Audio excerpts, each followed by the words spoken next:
English నేర్చుకుని అనర్గళంగా మాట్లాడాలనుకుంటున్నారా? అయితే వెంటనే కాల్ చేసి రిజిస్టర్ అవ్వండి.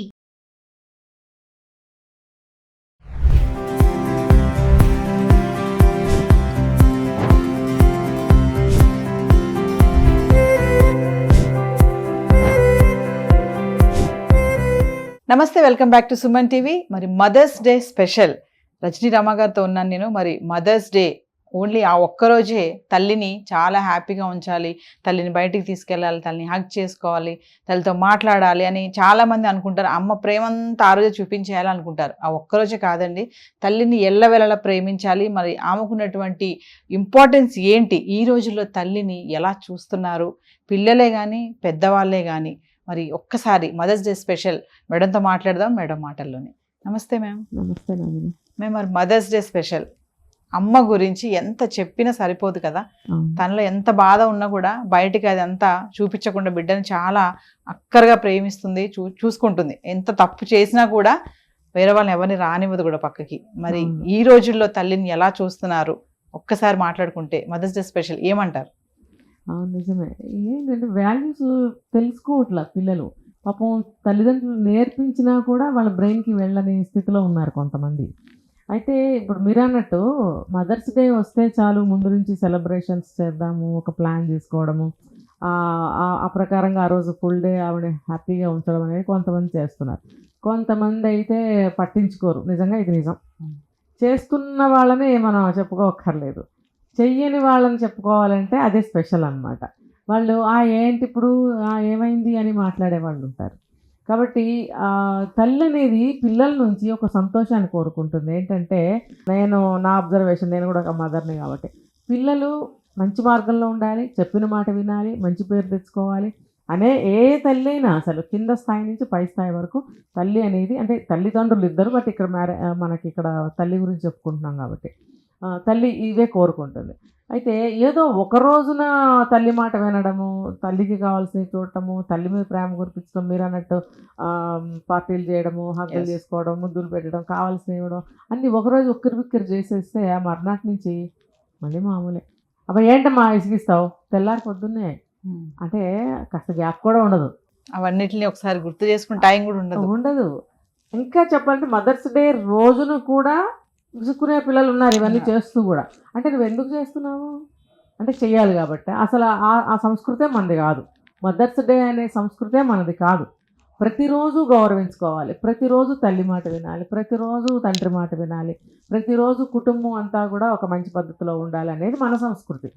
దానికి మన ఐకమత్యం అని కూడా చెప్తాము. అయితే ఇప్పుడు మన తల్లిదండ్రులు గౌరవించుకునే భూమి మనది, మన దేశం.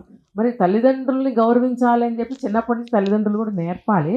సరే, ఇప్పుడు మనం అందులోకి వెళ్ళొద్దు. ఏది ఏమైనా సరే పిల్లలు అనేవాళ్ళు చిన్న స్థానం నుంచి కూడా తల్లి మంచి చెప్తుంది కాబట్టి అమ్మ చెప్పింది అని నిజంగానే అమ్మ వెనకాలే తిరుగుతారు చూడండి చిన్న వయసులో. కొంచెం పెద్ద అయ్యే కొద్దీ వాళ్ళకి బయట అనేకం చూస్తూ ఉంటారు, అల్లరి చూస్తారు, రకరకాల విషయాలు చూస్తారు. అవన్నీ ఏంటంటే తీసుకొచ్చి ఇంటి దగ్గర చేస్తూ ఉంటారు. ఇది చెయ్యకూడదు అనేది కూడా వాళ్ళకి తెలియదు. అప్పుడు మనం కొంచెం జాగ్రత్త తీసుకుని నడిపించుకోవాలి. ఎందుకంటే దాన్ని స్టెప్ వైజ్గా మనం ఇలా మలుచుకుంటూ రావాలి. అది వాళ్ళకి ఒక అలవాటుగా మారుతుంది. వాళ్ళు కూడా ఏంటంటే తల్లి చెప్పిన మాట వింటూ ఉండాలి. మరి ఆ వయసు పిల్లలకి మనం ఇప్పుడు ఏం చెప్పలేము, కానీ అలా మలుచుకోవాల్సింది తల్లిదండ్రులకి బాధ్యత అనేది గుర్తు చేస్తున్నాం. ఎందుకంటే చిన్నప్పటి నుంచి పిల్లలు మనల్ని గౌరవించాలి, మన మాట వినాలి, చెప్పినట్టుగా చదువుకోవాలి అని మనం ఆశిస్తాం. కాబట్టి యాజ్ ఎ మదర్, ఒక మదర్ అది నేర్పుకోవాలి. నేర్పుకుంటేనే కదా రేపు మీకు వాళ్ళు చేస్తారు. ఒక తల్లిని నమస్కరించమంటారు, తల్లిని గౌరవించమంటారు, తండ్రిని కూడా. మరి అలాగే తల్లి చెప్పిన మాట వినాలి. తండ్రి ఏ ఉద్యోగానికో బయటకు వెళ్ళినప్పుడు తల్లే ఇంట్లో ఉంటుంది కాబట్టి తల్లి చెప్పిన మాట వినాలి. తల్లి మాత్రమే అదుపు చేయగలుగుతుంది. ఆ ఇంట్లో తనే ఉంటుంది కాబట్టి ప్రతిదీ తనే చూసుకోవడం, ప్రతిదీ తనే పిల్లల్ని మంచి చెడు చూసుకోవడం అనేది జరుగుతూ ఉంటుంది. కాబట్టి తల్లి మాట వినాలి అని ఒక నానుడి, అంతే కదా. తల్లి మాట వినాలి, తల్లి మాట వినవేంట్రా, తల్లిని ఎదిరిస్తావేంట్రా, ఇలాంటి మాటలు మనకు ఉంటాయి. కాబట్టి ఇవన్నీ కూడా మనం నేర్పుకుంటూ ఉండాలి, వాళ్ళు అలవాటు చేసుకుంటారు. కొంచెం పెద్ద వయసు వచ్చిన తర్వాత, వాళ్ళకి 14 సంవత్సరాలు వచ్చిన తర్వాత అన్నీ అలవాటు అయిపోయి ఉంటాయి. మంచైనా చెడైనా మనం మంచిగా మలుచుకుంటే మంచి. అప్పుడు ఆ పిల్లలు తల్లిని ఎలా గౌరవించాలి, తండ్రిని ఎలా గౌరవించాలి, స్కూల్లో టీచర్స్ని ఎలా గౌరవించాలి, ఇవన్నీ వచ్చేసి ఉండాలి. 14 సంవత్సరాలకి తెలిసిపోయి ఉండాలి అన్నీ. అక్కడి నుంచి ఒక వ్యక్తిగా రూపుదిద్దుకోవాలి. రూపుదిద్దుకున్నప్పుడు తల్లికి చూడండి దినదిన ప్రవర్ధమానమే అని చెప్పి మన పాతకాలంలో చెప్తూ ఉంటారు, కవులు రాస్తూ ఉండేవారు. పిల్లలు అనేవాళ్ళు దినదిన ప్రవర్ధమానమే మంచి స్థాయిలోకి వెళ్ళాలని తల్లి కోరుకుంటున్నప్పుడు ఆ క్రమంలో 14 సంవత్సరాలు వచ్చేటప్పటికి అన్నీ కూడా మంచిగా తల్లి నేర్పి వాళ్ళు నేర్చుకుని ఉన్నప్పుడు ప్రతిరోజు పండగే. అక్కడి నుంచి వాడు మంచి పద్ధతిలో ఉంటాడు, అమ్మాయి అయినా అబ్బాయి అయినా సరే. తప్పుదారిలో వెళ్ళడు, తప్పు చేసే ముందు ఆలోచిస్తాడు, ఆలోచించే ముందు అడుగుతాడు తల్లిని, అమ్మ ఇది చైనా, నాన్న ఇది చైనా అని అడుగుతూ ఉంటాడు. అడుగుతున్నప్పుడు సరైన మార్గంలోనే వెళ్తూ ఉంటాడు. కాబట్టి తల్లికి అది సంతోషం. ఇక్కడ ఏంటంటే మేడం, చాలా మంది తల్లులు పిల్లలు అనే మాటలకి, పెద్దవాళ్ళే కాదు టీనేజర్స్ కూడా, ఈ మధ్య ఈ జనరేషన్ గురించి మాట్లాడుకుందాం మనం, వాళ్ళకి అర్థం అవ్వాలి కాబట్టి, వాళ్ళని తల్లిని అనే మాటలకి పిల్లల ముందు వాళ్ళు బాధపడలేక తల్లులు చాటుకు వెళ్ళి ఏడ్చినటువంటి సందర్భాలు చాలానే ఉన్నాయి. ఎందుకు పిల్లలు అలా తల్లిని బాధ పెట్టడము, అలాంటి పిల్లలు చాలా మంది ఉన్నారు. అలాంటి వాళ్ళ కోసం మాట్లాడుకుందాం ఒక్కసారి. అంటే ఒక అమ్మని ఒక మాట అనే ముందు, అంటే హార్ష్గా అన్నా ఎలా అన్నా తల్లి ఏంటంటే కొన్ని తీసుకోగలుగుతుంది కానీ కొన్ని భరించలేదు. ఏంటి ఇలా మాట్లాడుతున్నాడు, ఇప్పుడే ఇలా మాట్లాడుతున్నాడు, రేపు పెళ్లి చేసుకున్నాక ఎన్ని అంటాడా నన్ను అని ప్రతి ఒక్క తల్లి ఖచ్చితంగా అనుకుంటుంది కదా. ఒకసారి మరి దాని గురించి. అదే నేను చెప్పింది, ఒక వయసు వచ్చే వరకు ఏమీ తెలియదు, నేర్పుకోవాల్సిన బాధ్యత తల్లిదండ్రులది. ముఖ్యంగా తల్లిని మాట్లాడుకుంటున్నాం కాబట్టి ఎక్కువ శాతం తల్లి దగ్గర గడుపుతారు కాబట్టి తల్లిది ప్రధాన పాత్ర. ఇది మీరు ఇందాక చెప్పారు, ప్రతిదాని వెనకాల ఒక స్త్రీ పాత్ర, స్త్రీ శక్తి. ఈ విశాల విశ్వాన్ని నడిపించేది కూడా ఒక శక్తి మన ప్రతి ఇంటిలోనూ స్త్రీ రూపంలో స్త్రీ శక్తిగా ఉంది. అలాంటప్పుడు స్త్రీకి చాలా టాలెంట్, ఓపిక, ఓర్పు, అన్ని సంయమనం అన్ని స్త్రీకి ఉంటాయి. ఆవిడే నేర్పించుకోవాలి. ఆవిడ నేర్పించుకుని వదిలేస్తే అక్కడి నుంచి వాళ్ళు ఫాలో అవుతూ ఉంటారు. అప్పుడు బాధపడాల్సిన రోజు రాదు. ఒకవేళ పొరపాటు, ఇప్పుడు ప్రతిరోజు ఒక నిత్య పాఠమే, ప్రతిరోజు ఒక అనుభవమే మనిషి అన్న తర్వాత. ఏ సమయంలో ఏ చెడు జరుగుతుందో, ఏ సమయంలో ఏం తప్పు చేస్తామో, ఏది మనం మంచి అనుకుని వెళ్తే కూడా అది వికటించవచ్చు. ఇలాంటి సందర్భాల్లో పక్కన పెడితే మనకి మిగిలిన అన్ని సమయాలు కూడా ఆలోచించి ముందుకే వెళ్తాము. అలా మనకి ఏదైనా ఫెయిల్యూర్స్ కానీ తప్పులు కానీ ఏమైనా జరిగినప్పుడు ముఖ్యంగా తల్లే బాధపడుతుంది. కాబట్టి ఏది చెయ్యబోయినా కూడా తల్లిని తండ్రిని ఒక మాట అడిగి చేస్తే సక్సెస్ అవుతారు వాళ్ళు. నేను ఇదే చెప్తా, పేరెంటింగ్లో కూడా చెప్తాను నేను ఇదే. కాబట్టి తల్లిని బాధ పెట్టకూడదు. ఆవిడ నవమాసాలు మోసి కని పెంచి ఇంత చేసినందుకు వాళ్ళు తల్లిని బాధ పెట్టకూడదు అనేది శాస్త్రాలు మనకి చెప్తున్నాయి. అయితే ఈ రోజుల్లో మరి ప్రతి ఇంట్లో తల్లి ఏడుస్తూనే ఉంది. ఎందుకు అంటే పెంపకాలు సరిగ్గా లేక. మన వేలుతో మనకన్నే పొడుచుకుంటే ఎలా ఉంటుందో, మన పెంపకం బాగుండకపోతే అది తిరిగి వచ్చి మనకే ఆ ఫలితాన్ని చూపిస్తుంది.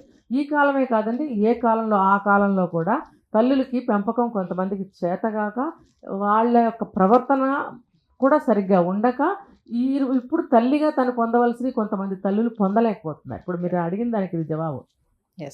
దీనికైనా సరే మనం ఒకటి చేసుకుంటాం, ఒక వంట చేసుకుంటాము, అది మనం తినడానికి వీలుగా ఏమంటారు, తినడానికి ఉపయోగపడే విధంగా మనం తయారు చేసుకుంటే తినగలుగుతాం. అలాగే మన పెంపకం కూడా అలాగా ఉంటేనే అది మనకి తిరిగి ఉపయోగపడుతుంది. మనం రాక్షసంగా ప్రవర్తించి కొంతమంది బానిసల్లాగా పెంచుతారు పిల్లల్ని. బానిసల్లాగా పెంచితే పెద్ద అయిన తర్వాత భయంతో వాళ్ళు మనల్ని చూస్తారు, అది కూడా తప్పే. కొంత కాలం అయిన తర్వాత వాళ్ళలో తిరుగుబాటు వస్తుంది. తిరుగుబాటు వచ్చినప్పుడు పరిస్థితులు తారుమారైపోతాయి. అప్పుడు కూడా తల్లి బాధపడాల్సి వస్తుంది. అందుకని మన చరిత్రలు పురాణాలు తీసుకుంటే తల్లి పాత్ర చాలా విశిష్టంగా ఉంటుంది. పిల్లలకి ప్రతి చిన్నది విడమర్చి చెప్పటం, పురాణాల గురించి చెప్పడం, చరిత్రల గురించి చెప్పటం, ఒక మంచి నడవడికని నేర్పించటం, మంచి అలవాట్లను నేర్పించడం, చదువుకోవడం వల్ల ప్రయోజనాలు ఏంటి, ఎందుకు చదువుకోవాలి, ఇటువంటి మంచి మంచి విషయాలని నేర్పడానికి తల్లి చదువుకోవాల్సిన అవసరం లేదు. తల్లి చెప్పడానికి చదువుకోవాల్సిన అవసరం లేదు. తనకు తెలిసినవే మంచివి ఉంటాయి కదా, అవి నేర్పితే సరిపోతుంది. ఇప్పుడు ఎంతో పెద్ద పెద్ద ర్యాంకుల్లో ఉన్న వాళ్ళ తల్లులు ఏం చదువుకోని వాళ్ళు ఉంటారు. ఎందుకు? కేవలం ఆవిడ నోటి మాట, ఇలా ఉండాలి, అలా ఉండాలి, చదువుకో బాబు, లేకపోతే ఈ పని చేయకూడదు అని చెప్పి పెంచిన వాళ్ళ పిల్లలే వాళ్ళు. అది అందరూ కూడా తెలుసుకోవాలి. తర్వాత ఇంకొకటి ఏంటంటే, మనం అందులో నుంచి బయటకు వద్దాం. ఇప్పుడు ప్రతి తల్లి ఆశించేది ఏంటి, ఇలాగే పెంచింది అనుకుంది, ఒక మంచిగానే పెంచింది, పెళ్ళిళ్ళు అవుతాయి, లేకపోతే చదువుల కోసం ఎక్కడికి వెళ్ళిపోతారు, తల్లిని కొద్ది రోజులు అవాయిడ్ చేయాల్సి వస్తుంది, మర్చిపోతారు, చేయొచ్చులే అని ఒక నిర్లక్ష్య భావం. అంటే వాళ్ళకి ఇంకా దానికన్నా ఇంపార్టెంట్ అయిన విషయాలు వాళ్ళ లైఫ్లోకి వస్తూ ఉంటాయి. అది కొంతమంది వాళ్ళ గోల్స్ ఉంటాయి. ఆ గోల్స్లోకి వెళ్ళే క్రమంలో చేయొచ్చులే ఫోన్ అని కానీ, వెళ్ళొచ్చులే ఇంటికని కానీ అలా అనుకుంటూ ఉంటారు. ఒక ఇంట్లో ఉంటే కూడా తల్లి మీద విసుక్కుంటూ ఉంటారు. ఎందుకంటే తనకి ముందు తన గోలే కనిపిస్తూ ఉంటుంది. Yes. తర్వాత పెళ్ళిళ్ళు అయిపోయినాయి అనుకోండి, అప్పుడు వాళ్ళ సంసారాల్లో వాళ్ళు పడిపోతుంటారు. అది కూడా వాళ్ళు అటెన్షన్ పే చేయాల్సి వస్తుంది. ఇక్కడ ఫోన్ చేయడానికి కూడా టైం ఉండదు. కానీ నేను చెప్పేది ఏంటంటే నేను నాతో సహా నేను కూడా ఎదురు చూస్తా, ఇవాళ ఫోన్ చేస్తారా, రేపు ఫోన్ చేస్తారా అని. అలా ఎక్కువ రోజులు ఎదురు చూడకుండా మీకు ఈరోజు మీకు ఫోన్ చేయాలి అని అనిపించింది అంటే అక్కడ తల్లికి కూడా ఈరోజు మా అబ్బాయి ఫోన్ చేస్తాడని ఖచ్చితంగా అనిపిస్తుంది. కావాలంటే చూడండి, మన కోయిన్సిడెంట్ చాలాసార్లు జరుగుతుంటే మన ఫోన్ తీసి పట్టుకుని అలా రింగ్ చేయబోయే లోపల అక్కడి నుంచి ఫోన్ వస్తుంది చూసారా. అది ఆ బంధం అనేది అట్లా జరిపిస్తూ ఉంటుంది అనమాట. సో పిల్లలు కూడా తల్లి ఎదురు చూస్తుంది, మనం కూడా 2 రోజులు అయిపోయింది అనేది వాళ్ళకి ఉండాలి. చేసినందువల్ల తల్లి కూడా హ్యాపీ ఫీల్ అవుతుంది. ఇంకోటి, ప్రతిరోజు ఫోన్ చేయి బాబు అని మనం అనలేం. ఎందుకంటే వాళ్ళకి వాళ్ళ ఉద్యోగాలు, వాళ్ళ జీవితాలు, వాళ్ళ పనులు ఎన్నో ఉంటాయి లేచిన దగ్గర నుంచి. అయితే ప్రతిరోజు కూడా ఒక 5 నిమిషాలు అమ్మని నాన్నని పలకరిద్దాము అనుకుని ఖచ్చితంగా ఒక టైం పెట్టుకుని వాళ్ళు ఫోన్ చేసినట్లయితే వాళ్ళని మించిన మంచి పిల్లలు ఈ ప్రపంచంలో ఎక్కడ ఉండరు. అక్కడక్కడ ఉండే ఉంటారు. కానీ వాళ్ళ లైఫ్ని కూడా తల్లిదండ్రులు డిస్టర్బ్ చేయకూడదు. Yes. ప్రతిరోజు ఫోన్ చెయ్యి ఫోన్ చెయ్యి ఫోన్ చెయ్యి, వాళ్ళ లైఫ్లో మన పాత్ర ఒక డిస్టర్బ్ అయిపోతుంది అనమాట. వాళ్ళు ఈ టెన్షన్ తోటి వాళ్ళ పర్సనల్ లైఫ్ని కూడా చాలా వాళ్ళు పాడు చేసుకున్న వాళ్ళు కూడా ఉన్నారు. కాబట్టి మన తల్లులు కూడా అంత ఆశించాల్సిన అవసరం లేదు. కానీ తల్లి ఎదురు చూస్తుందేమో అని చెప్పి పలకరించడం అనేది కూడా మంచిదే. ఇంకా మన దగ్గరే ఉన్నారనుకోండి, వాళ్ళని బాధ పెట్టకపోవడము, వాళ్ళకి ఏదన్నా అవసరమైంది మనం చూడటము, మన వంతు మన పని మనం చేసుకుంటూ పోవడం, ఇంట్లో గొడవలు రాకుండా చూసుకోవడము, అమ్మను పలకరిస్తూ ఉండడం అలాంటివి చేసుకుంటూ ఉండాలి. అమ్మాయి నాన్నైనా ఇద్దరిని కూడా అలా చేయటం వల్ల ఏమవుతుందంటే మనం మదర్స్ డే చేసుకోవాల్సిన అవసరం రాదు. ప్రతిదే మనకి father's day, mother's day, family day అని కూడా అనుకోవచ్చు కదా. ఎక్కడి నుంచో వచ్చిన సంస్కృతులు ఇవన్నీ. అంటే ఏంటంటే మనం చేతకాక, మనం చేసుకోలేక, తెలియక మనం వేరేది ఇంపోర్ట్ చేసుకున్నామని అనుకోవాల్సి వస్తుంది. ఇప్పుడు అవసరం లేదండి. మనం ప్రతిరోజు మన ఇండియాలోనే మనం అనుకుంటాం కదా, మనంతా ఒక వసుదైక కుటుంబం అని, లేకపోతే ఉమ్మడి కుటుంబాలని, కలిసి ఉంటే కలదు సుఖం అని, ఇలాంటివన్నీ ఏవో మనం చెప్పుకుంటూ ఉంటాం. అంటే అవన్నీ మన ఇండియాలో ఉన్నవే, భారతదేశంలో ఉన్న సంస్కృతులే. వాటిల్ని మనం కంటిన్యూ చేస్తే ఈ బయట నుంచి తెచ్చుకున్న మదర్స్ డేలు, ఫాదర్స్ డేలతో అవసరం ఉండదు. ప్రతిరోజు మనకి ఫ్యామిలీ డే, అమ్మ నాన్న డేసే. కాబట్టి మనం ఇక్కడ ఉండి అమ్మ నాన్నని చూసుకోవాలి. కొంతమంది పెద్దవాళ్ళు అయిపోయిన తర్వాత కూడా, 50 ఏళ్ళు దాటిన తర్వాత కూడా తల్లిదండ్రులు చూడని వాళ్ళు ఉంటారు. పక్కనే ఉండి దగ్గరే ఉండి కూడా అసలు 1-2 నెలలైనా పలకరించుకొని వాళ్ళు ఉంటారు. ఒకవేళ వాళ్ళు సింగిల్ పేరెంట్ అయితే కనుక వాళ్ళకి ఏమైనా కావాలని కూడా చూడని పిల్లలు ఉన్నారు అని అంటే వాళ్ళకి ఎన్ని మదర్స్ డేలు జరిపితే వాళ్ళకి జ్ఞానం వస్తుంది. కాబట్టి ఎప్పుడో సంవత్సరానికి ఒకసారి వచ్చే మదర్స్ డే జరుపుకొని ఆ ఒక్కరోజు హ్యాపీగా ఉంచుదాము, లేకపోతే ఉంచాము అని మనం ఫీల్ అవ్వాల్సిన అవసరం లేదు. మనకి దగ్గరే ఉన్నప్పుడు మంచిగా ప్రతిరోజు చూసుకోవచ్చు కదా.